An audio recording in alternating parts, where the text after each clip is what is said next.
আমি 19 বছর বয়সী একজন নারী। আমাদের বিয়ে হয়েছিল আমাদের পছন্দেই। সংসার টিকেছিল 1.5 বছর। আমাদের একটা ছেলেও আছে, ওর বয়স 1 বছর।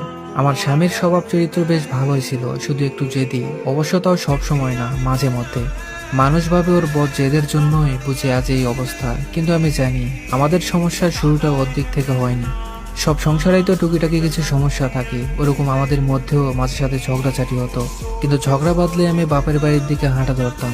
বাপের বাড়িতে বোনেরাও আসতো, আর ভাইরা তো ছিলই। তাদের কাছে কেঁদে কেটে সবটা বলতাম। তখন সবাই ওকে ফোন করে কথা শোনাতো। আমার ছোট বোন তো রীতিমতো তাকে অপমান করত। আমার কাছেও মনে হতো, ঠিক আছে, কত বড় সাহস আমার সাথে লাগতে আসে, আমাকে নিজের মতো করে নাচাতে চায়। আমার মধ্যে কেমন একটা জেদ কাজ করতো। ওর কাছে ছোট হব, ওর কাছে নিজের ভুল স্বীকার করব, মাফ চাইবো, এটা ভাবতেই পারতাম না। উল্টো বড় গলা করে বলতাম, ডিভোর্স দাও। তোমার মতো লোকের সাথে কে সংসার করবে? না, ডিভোর্স আমি কখনোই মন থেকে চাইনি। ওটা ছিল শুধু মুখেরই কথা। ওর সামনে ছোট হওয়ার চাইতে ডিভোর্স চাওয়া আমার কাছে সঠিক মনে হতো।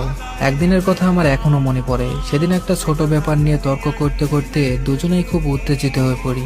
রাগে আমার শরীর কাঁপছে, যা মুখে আসছে তাই বলছি। তুই তুকারি, গালিগালাজ, অপমান কিছুই বাদ ভাঙেনি। এক পর্যায়ে সহ্যের বাঁধ ভেঙে ও আমার গায়ে হাত তুললো।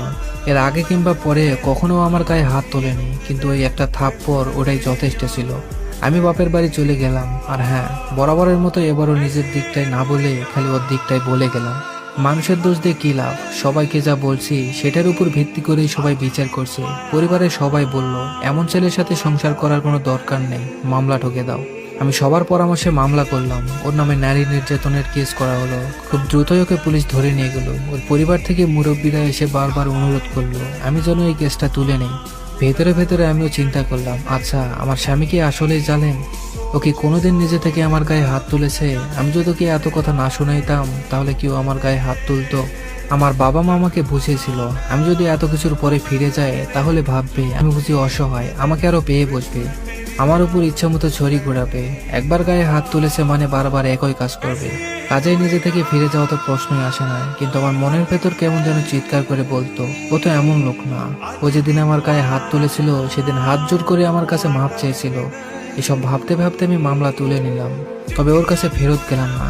কিছুদিন পর দুই পরিবার থেকে বিচার সালিশ হলো। সবার কাছেও দোষী প্রমাণিত হলো। সবাই ওকে নানান কথা বোঝালো, উপদেশ দিল। তারপর আবার সংসার শুরু করলাম। এরপর কয়েক মাস ভালোই চলছিল, কিন্তু হুট করে আবার কি একটা নিয়ে আমাদের ঝগড়া পেতে গেল। ব্যাস, কাপড় চোপড় গুছিয়ে আবার বাবার বাড়িতে চলে আসলাম।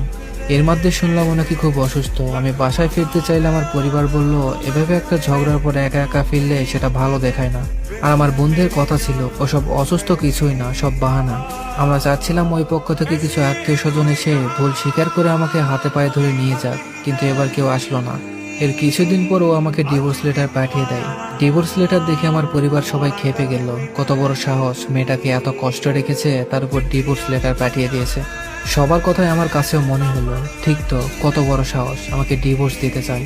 ওর সব ভুলগুলো চোখের উপর ভাসতে লাগলো। মা বাবা মনে করিয়ে দিল, ও হলো সেই ছেলে যে কিনা আমার গায়ে হাত তুলেছে।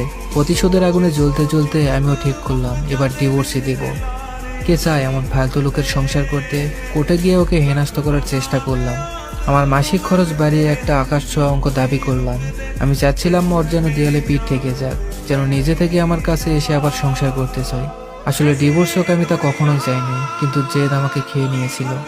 একবারই ওকে ডিভোর্স তুলে নিতে বলা আমার পক্ষে অসম্ভব। ওর কাছে ছোট হওয়া আমি মানতেই পারিনি। কি আশ্চর্য ব্যাপার, ও আমার আকাশ ছোঁয়া সমস্ত দাবি মেনে নিল।